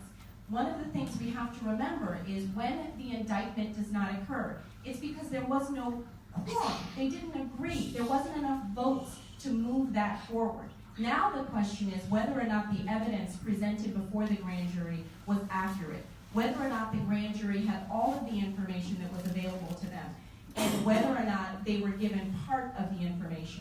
In order to rebuild the trust within our community, we have to work together and we have to be transparent. There's a lack of transparency throughout the county, and there's a lack of transparency, in my opinion, in the campaigns. Thank you.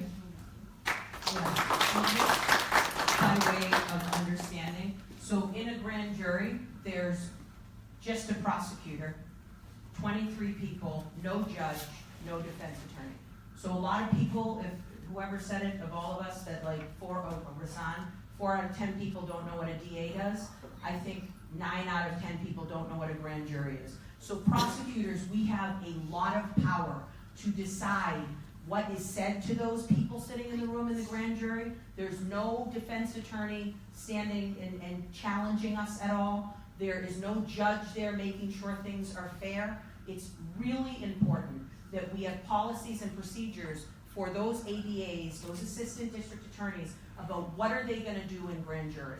What are they going to make sure that every single piece of evidence that they have comes out, so that there aren't later Brady violations, which you guys might not know what means, but if we didn't turn over information that's really important to the defense, and we need somebody in this role that is going to say, we want to talk about having open discovery, meaning, like I said earlier, the case file is open for defendants.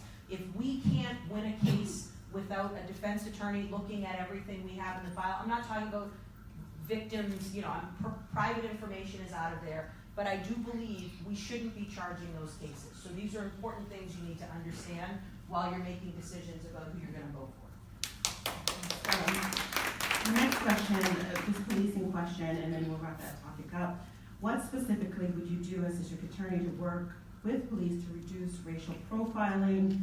And from the audience, how would you attempt to influence police behavior?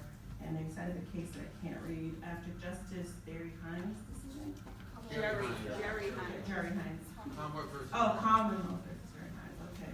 No, it's not Commonwealth versus, she's the judge. Oh, the judge. The first Oh, this black is the judge. on the All right, sorry. Yeah, I don't know. All right, so you Female. have to understand the question. Next. What was the question? What specifically would you do as district attorney to work with police to reduce racial profiling, and would you attempt, and how would you attempt to influence police behavior after the Hines decision?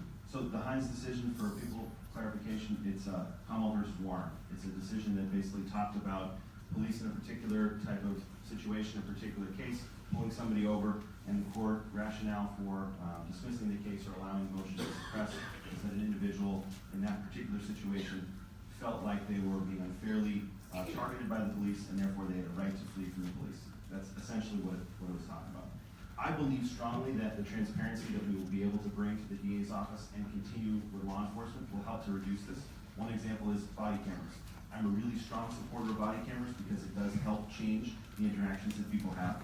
But there's also data that's recorded with body cameras, and when you record the data of body cameras and the data of FIOs, which is basically the encounters between police and people on the street, you're able to show members of the Boston Police Department or any other agency just how often people of color or people in those communities are being stopped. Because it is staggering to see the differential between people in those communities and people on Beacon Hill. Part of the issue is that the police are going to those neighborhoods in part because they're getting a call or there's crime happening in those neighborhoods, which is a whole separate form.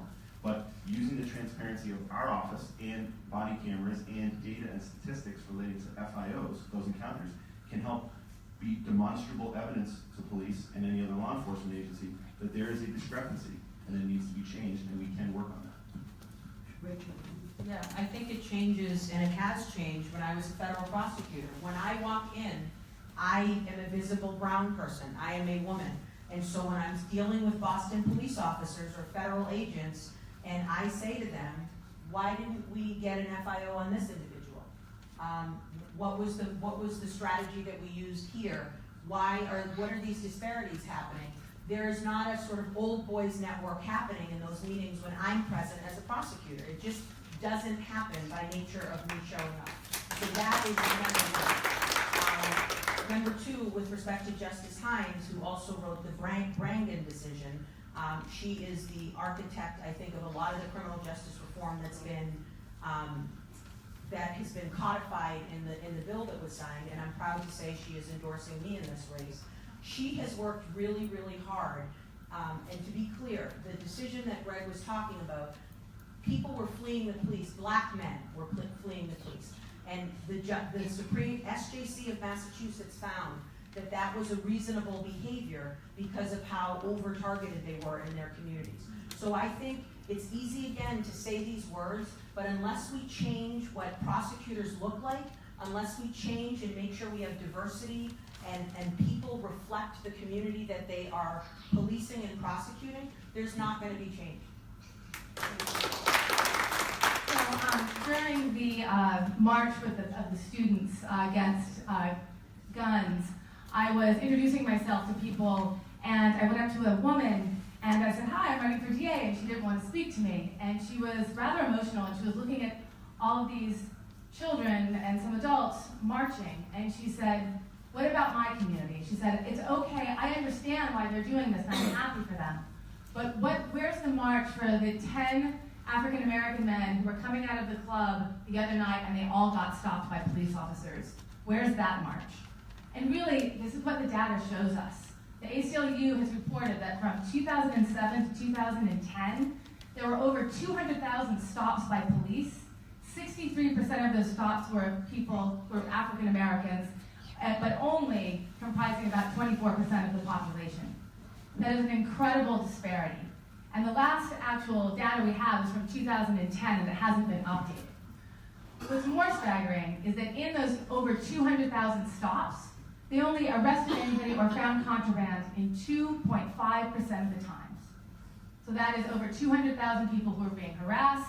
It's really, in a lot of ways, death by 1,000 cuts, and makes everybody feel less safe. What you can do as district attorneys, when they bring those cases, you actually get to decide who, if you charge a case that's brought to you. If it's within those 2.5% that aren't justified, you can simply decline it.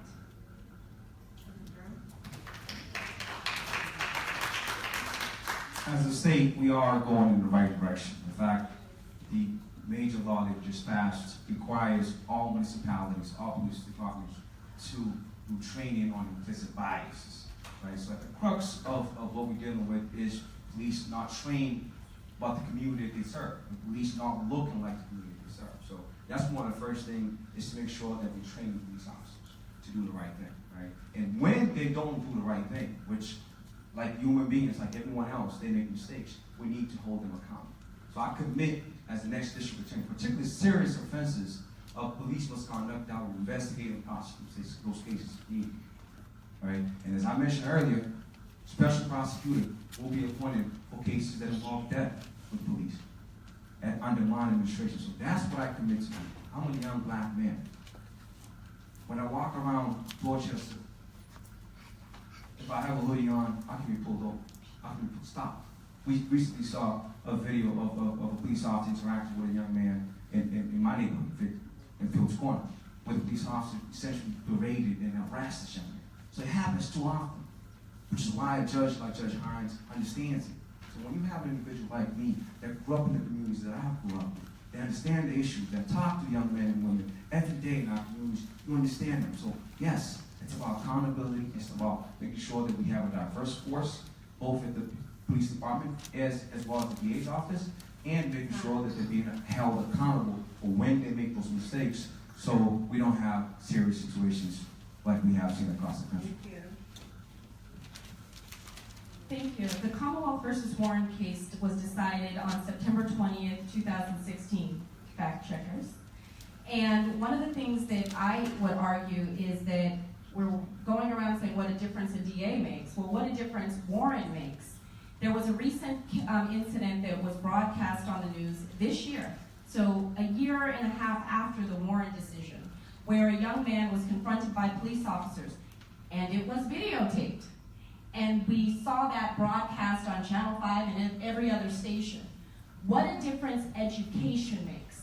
Because clearly, the police officer didn't understand the decision in Warren, and he didn't know that he couldn't just randomly stop a young man and ask him or detain him and hold him up to get his information. But more importantly, clearly, the person being stopped didn't understand the impact on his own life of the Warren decision.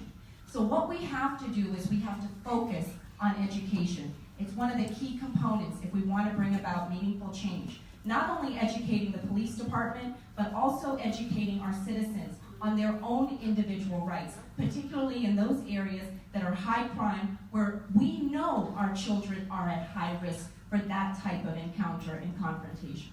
Thank you. Thank you. Switching topics to wiretapping surveillance. In the last several legislative sessions, DAs across the state have pushed for a broad expansion of the state's wiretap statute. Would you advocate for further expansion into the private lives of citizens? And if so, what would you do to make the expansion less intrusive than what has been proposed in the past and more protective of individuals' privacy rights? Rachel, do you want to start? Sure. So for those of you who haven't seen The Wire, which if you haven't, leave now and go watch it. But I am a proponent of, in order to get a wire, you go before a judge, prosecute. All of this is happening. It is secretive, right? We don't know. 30 of you in here could have a wire on you right now. You wouldn't know, right?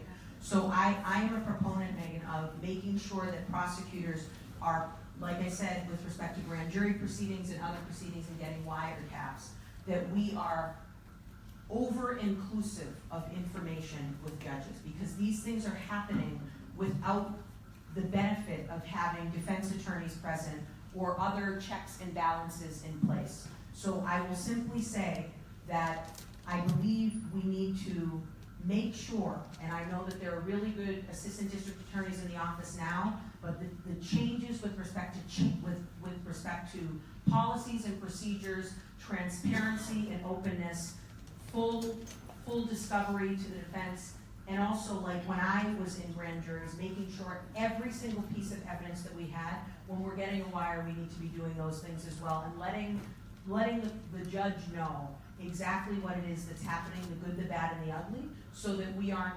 infringing into people's privacy or getting wiretaps on individuals. It's an incredible intrusion into people's lives. Okay, thank you. We did start a little late, so we will. I have time for at least one other question. You want to respond, right? Go ahead. Sure. Just on the issue of wiretaps, Right now, the statute in Massachusetts says that wiretaps are reserved for only, quote, organized crime. And the wiretap is 30 years old, I believe. It's out of date because it was aimed at mafia organizations when it was drafted. And it's one of those rare things the prosecutor can do after exhausting all of the resources. You can't just walk into a judge and say, we're starting an investigation, we want a wiretap. You have to do it after you've shown that that's the last remedy in order to try to get the type of information. And I would support using the wiretap statute and changing it so that many of the unsolved murders that we're dealing with now, and many of the unsolved shootings that we have, for instance, ones involving activity that people post on social media, or people are communicating and threatening each other and threatening witnesses online and through social media, I would support changing the wiretap statute because, number one, it's better for public safety, and number two, it's only a very moderate, small change to the wiretap statute that can still protect the privacy of individuals because all the privacy protections that are in place, going before a judge, having to file affidavits, having the judge be able to recertify after a period of time, those are all staying in place. So I would support that change too. Just very quickly, I would not support expanding the wiretap statute. This is really about using a very secretive process to surveil communities, and not all communities in Boston, but specific communities who are already over-policed and over-surveilled. So I would not agree with expanding that. I think prosecutors and police have to get back to doing their job, building trust with the community, using witnesses, and actually having people cooperate with them. But at first it's going to take building trust and going from there. It doesn't need to be more secretive, which will then break down the trust even further. Last question, and this is the last one, and then you'll get to do your closing statements. But let's just say you've been elected, you served your term, and now you need to make a case to the public about what you've accomplished in the term.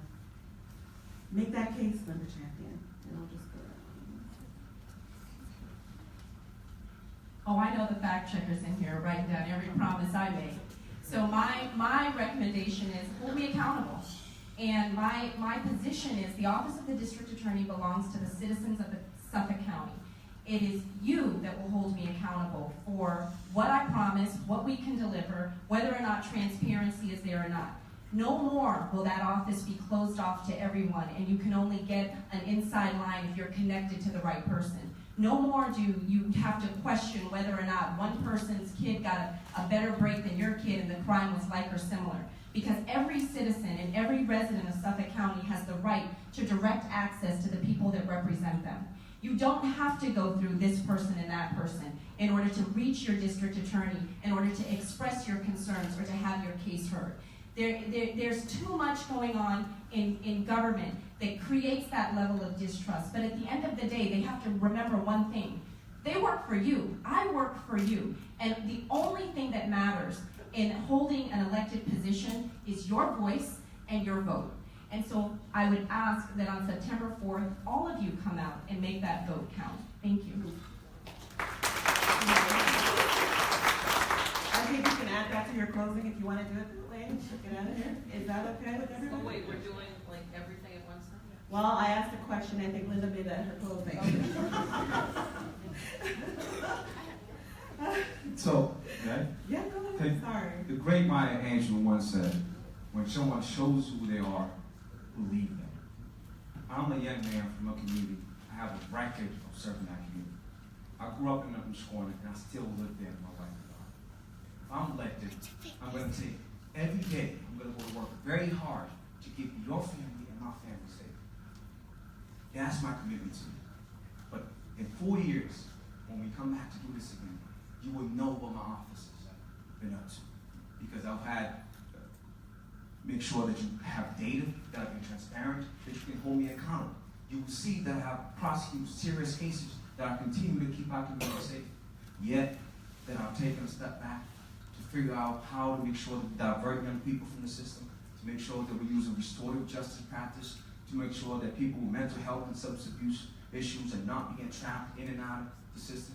As I mentioned earlier, 70% of the people in Suffolk County jails dealing with mental health, substance abuse, 72% mental health. So people that are in jails do not need to be in our prisons.